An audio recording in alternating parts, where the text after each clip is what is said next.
What's up, friends and athletes? Let's get the energy up. Energy up. Everybody needs good energy. I was like, I should start like a subscription on YouTube. Or not YouTube. This is YouTube. But on Instagram. And people say like subscribe for content. And so for some women, I'm like, what kind of content are you going to get? I'm about to create like a subscribe for like hype content. Where I'm going to get on the Instagram. You subscribe to it. And it's like, woo, you're awesome. You're going to have a great day. I'm going to bring the energy. But today we're not going to talk about that. Today I'm going to kind of be vulnerable here and share my health story. A lot of times you look at someone and you see them outside exteriorly and you're like, oh, well, this person looks like they're healthy, they're strong. But a lot of times there's stuff going on internally that nobody sees. And I want to talk about that today and how that could hopefully be helpful to other women out there struggling with similar things and give you a lot of hope in the journey of health that we are all on. So starting off, it goes back to when I was about 9 years old. You're like, oh, here we go. It's going to be a long one. But anyway, so when I was 9, I felt some pain on my lower left side. And I remember I could do my sports. I could still be active, but something was just off. And I remember when they went and checked it out, finally got an ultrasound, got a scan done, and they found a tumor about the size of a tennis ball on my left ovary. And so at that point, there was still pain. They said, hey, we don't really know what this is. It could be something, maybe serious. So we need to operate and get this tumor out. Well, God is so good. And 3 days before the surgery, okay, my pain went away. I said to my mom, my dad, I said, hey, maybe it's gone because I feel good. I have no more pain. And of course, I'm not faulting my parents. And I guess the doctors probably thought, this kid's 9, what does she know? But sure enough, they ended up opening me up. And when they went to take the tumor out, it was already gone. And so I call that miracle number 1. Okay, I think that's pretty cool. And then after that, obviously it kind of felt like a buzzkill for me as a 9-year-old. I'm like, man, I'm out of my soccer season. Now I got this big scar. At that point, it was my belly button down. So I don't know, maybe 10 inches. Maybe 10 to 12. Because back then, it wasn't like today where you get the laparoscopic, the little slits procedure. I think back then, that was back when I was 9, so that was probably 2000. And they just did a big laparotomy cut to take the tumor out. But again, it wasn't there. So while they're in there, they said, let's just take her appendix. I'm like, wow, thanks for that. While you're there, I guess, do something. So then, I recovered from that. And I would say besides my asthma, allergies, and those kind of things, nothing else was necessarily that abnormal growing up. But then there was this issue with that. Okay, where did this tumor come from? And then when I was in physical therapy school, we had one guest lecture, not part of the regular curriculum course. And it was this nurse practitioner that came in to teach the physical therapy students about abdominal palpation. Like you would get when you go to the doctor and they do a physical and they tap your abdomen and percuss and to kind of listen for different sounds. So none of the girls in my group, to this day, my friend Lorelai, if she watches this, she saved my life. I thank you for your intuition and your courage to speak up and say something. And so we split into groups and no one in my group of women wanted to be like the dummy to lay there with their belly open or up, whatever. So I was like, whatever, I don't care. So I'm laying there and she's pushing on my stomach and she's like, Katie, something feels weird. And I'm like, we just had lunch. It's probably gas. I don't know, but maybe call the nurse practitioner over. So she comes over and she takes 2 fingers and goes like this on my stomach. And she's like, honey, are you pregnant? And I started laughing my ass off. I was like, that's not even possible, if you know what I mean. And so then she was like, okay, well, there's a large mass in your abdomen. And I was like, what? How does she know this? She just poked my stomach like this. So then, in physical therapy school, everybody's a subject to learn. So they called the whole class over. And I'm laying there, and I was like, okay, whatever, I feel good. She pushes, and everybody's kind of talking, kind of whatever. Then when she pushes, apparently the other side of my abdomen bulged. And everybody went from normal to concerned. And I was like, what is going on here? Everybody gets something but me. What's happening? So again, God, I had 2 days off after that for fall break. I went back to my gynecologist. He comes in, same thing, just pokes 2 fingers on my stomach. He goes, oh, there's a large mass in the abdomen. we need to get a better scan or image of this. I'm thinking, this term, large mass in the abdomen, everybody's throwing this around very cavalier. And I was like, what are they talking about? So then I get an ultrasound and I see this like big shadow that takes up the whole like ultrasound screen. And I was like, oh, that must be the large mass. And he comes in and he goes, Katie, how long have you noticed your abdomen getting larger? And I was like, well, another thing they diagnosed me with at a young age was endometriosis. And so when I have my cycles, you know, it's like, I don't know what I'm getting sometimes when my cycle comes. And so I said, well, I mean, I feel good. I'm still working out.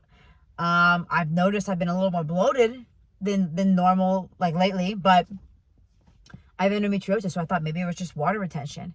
And he's like, Katie, the mass is so big that it's as if you're 5 months pregnant. Now, most people would maybe react to this in like a scared way because of my coping mechanism of humor. When things are kind of tough or dark or, you know, I'm unsure, I go with humor. So I was like, well, I look pretty good for 5 months pregnant, doc. And I start laughing. He's not laughing. And then he's like, okay, well, let's do a week from now. We're going to operate because the mass is so big that it's pushing on your colon, you know, it's affecting it's going to affect your bladder and all these things. So I was like, okay. But he said, not to worry. The chance of this being something super serious, like cancer or anything like that, is like none. Don't worry about it. And I'm like, okay. So then now I know I got this thing inside me. So I'm like, trying not to think about it, which, what does that even mean? Anyway, so then they do surgery. I wake up and they're like, well, we're not going to say it's cancer, but, you know, we can't really say it's not cancer.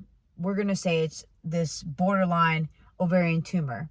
So what that meant was, I guess, that there were cancer cells on the outside of the tumor. But typically, for someone to call something cancer means there's multiple masses, right? So since there wasn't that, they're going to call this borderline because it's got this cancerous cells in the outer layer, but nothing spread. Thank God. Okay, so then I'm thinking, well, now what? So we go get a second opinion. My dad takes me to Sloan Kettering, #1 cancer hospital in the nation. Thank you, Dad. And we go there. We give them the slides of the pathology slides of my tumor. I chat with the doctor there, the oncologist, the gynecologic oncologist there. And then, you know, we go back home. It's a quick trip because I'm waiting to hear from them. They got to look things over. And I'm in Costco with Grandma Dora. Grandma Dora, she's an Italian stallion, beautiful, amazing woman. She lived to be 102. She passed to heaven last year. But I'm with Grandma, my favorite person, by the way. And we're like walking around the store and I get a phone call. And this doctor literally tells me, she goes, yeah, Katie, whatever you had, it's something that's so rare that like we don't even see this that much. And I'm thinking, you're the #1 cancer hospital in the nation. What do you mean you don't see it that much? You know?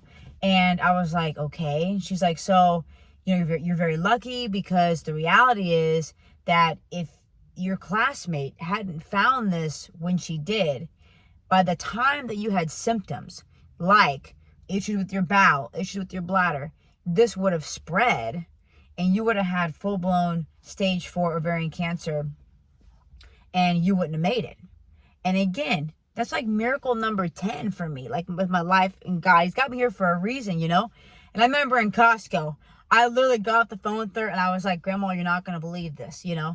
And so, again, Jesus, it's like, look, if you have another day on this earth, there's a reason for it. And how can you make a difference with the people that are around you, right? Anyway, so then I'm thinking, okay, now what? So then they tell me I have to get genetic testing done to see, like, okay, where this potential, you know, where did this even come from? Well, I don't know, because even with my genetic testing, everything came back normal. No history of breast, uterine, or ovarian cancer in my genetics at all. And so it's a mystery. It kind of continues to be a mystery. Now, I will say what I think. You know, the medical field, obviously, I've put my health in their hands for decades, and I'm not bashing the medical field. My younger sister's a doctor. I have a lot of respect for doctors, right? And I'm grateful for the ones that obviously helped me and took the tumor out and got that out of there. But here's what's still hard, guys, is even after that, so I see my oncologist. It used to be every 6 months. Now it's once a year to keep monitoring things. Unfortunately, when they did take the big tumor out, it did basically take my left ovary with it, because it kind of ate the ovary. I mean, this thing was like wild, dude. It had like hair and teeth. It was kind of cool looking. I wanted to like see it in person, but he wouldn't let me. Anyway, so because of that, now I only have the one ovary, and so we watched that very closely, obviously. The tricky thing is, the doctor from Sloan Kettering had said that, whatever this is, it could come back anywhere in your body. It could be 5 years, 10 years, 20 years, who knows? And that's when I had to make a decision based on faith that I'm not going to let this consume me and worry me. God's gotten me through already when I was 9 and when I was in PT school, and I basically would have had a death sentence if I didn't, not me, it's not even me, if like God didn't put Lorelai in my path to basically find this.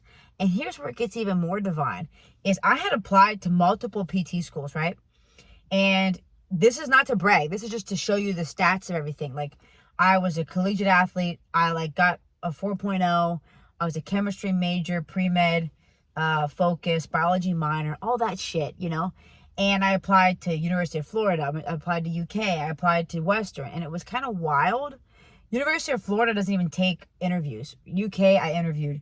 And I got denied by all those except Western Kentucky, which is where I went, which is where I met Lorelai, who found this tumor based off of one guest lecture that most schools probably don't even have in their curriculum. So that's how powerful God is, right? So let me get back to the health focus. So again, I think what's tough is now I'm continuing on this journey. Obviously, sometimes you just don't have answers, guys. You don't get answers. You don't get conclusive data to things. And at some point you have to say, okay, well, I can take ownership of what I can control. I can take ownership of the type of food, my nutrients that I put in my body, how I take care of my body, and that is what I do.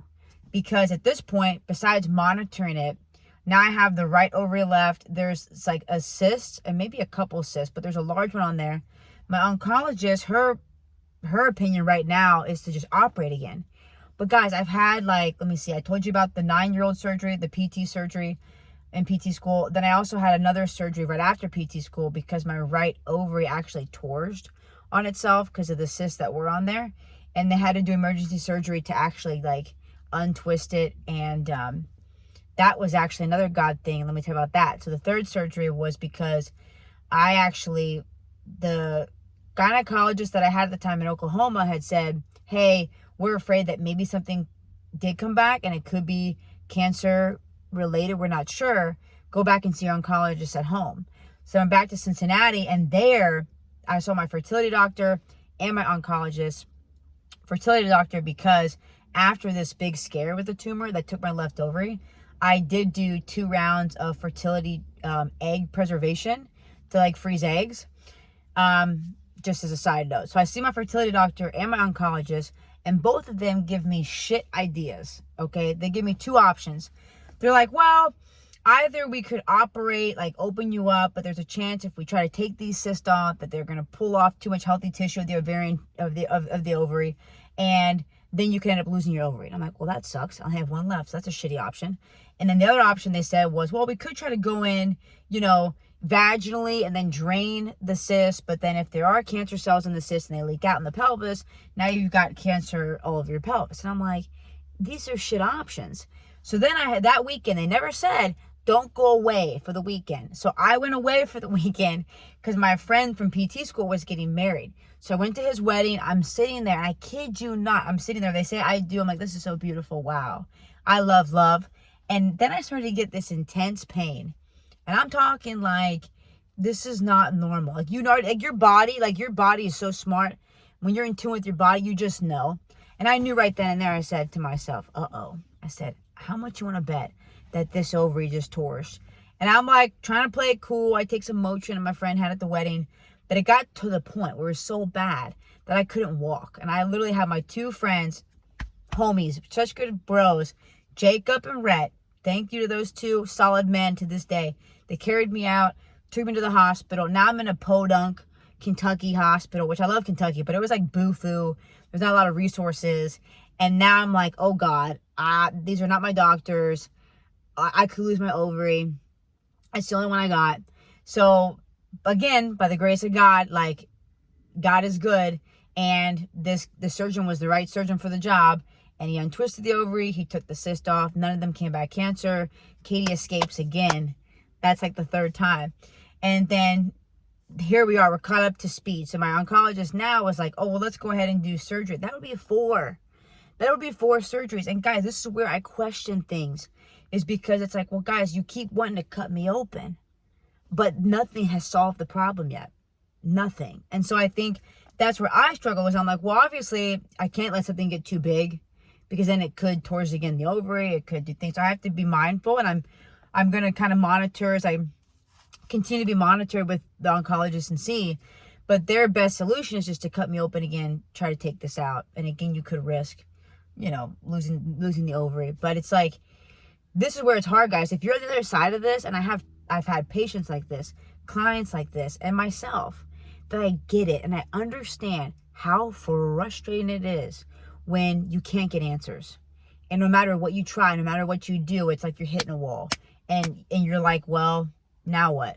And that's when I would say the hope in all this is that you can take ownership of your health and control what you can control, right? Which means the food you put in your body, which means your ability to move your body, to regulate your nervous system. The ovary is an organ that also, when I've looked it up, it really stores a lot of emotions. And maybe some of the stuff that I've held on to gets suppressed there. I don't know. It may sound woo-woo, but I don't know. God made the body. The body's pretty miraculous, what it can do and what it's capable of. So I wouldn't rule anything out here. And so my hope, if you're watching this still to this point, is just that advocate for yourself. Advocate for your health. Not everything the doctors tell you is finite, okay? I've seen people recover from strokes, cancer, heart attacks, TBIs, all these things as a therapist that I would have been like, I would have ruled them out too. I would have been like, they're not going to make it, And they have. And so, again, just want to have this message as a message of encouragement for any women that are struggling with their reproductive health, any kind of health in general, right? Another big struggle was acne. I have a little bit of acne that still pops up. Nothing's perfect, but I think approaching every day with gratitude. Gratitude, I can move my body, doing the basics. I get to go to the bathroom on my own. I can eat. I can take a drink. You know how many people that I've worked with, they couldn't even stand up. They couldn't eat food, It's just those basic things. So I'm not trying to belittle your pain or dismiss pain that you're going through. If you're going through health stuff, I know how hard it is. And I want this to be an encouragement message of advocate for yourself, being grateful for every day that you get, and just know that there is hope, that there are things that you can do, that you can try to continue to research and be curious about and see like what could actually be out there to help you. So that's my message for today, guys. And that's how I got my scars. I used to be super self-conscious about them, but now I'm like, I even had a doctor. Let me tell you this real quick. I had a doctor once literally tell me like, ooh, does that interfere with your intimacy? Does that create intimacy issues? And I was like, fuck you. I was like, any man that acts like the scar is a problem is a weirdo, because everybody's got scars, blemishes. Nobody's perfect. Side note. But I hope this message today encourages you. I send all my love to you, my support and encouragement. Whatever you're going through, I want you to have faith. God is good. He wants good things for you, okay? And let's make it a great day. We got another day, so let's make the best of it.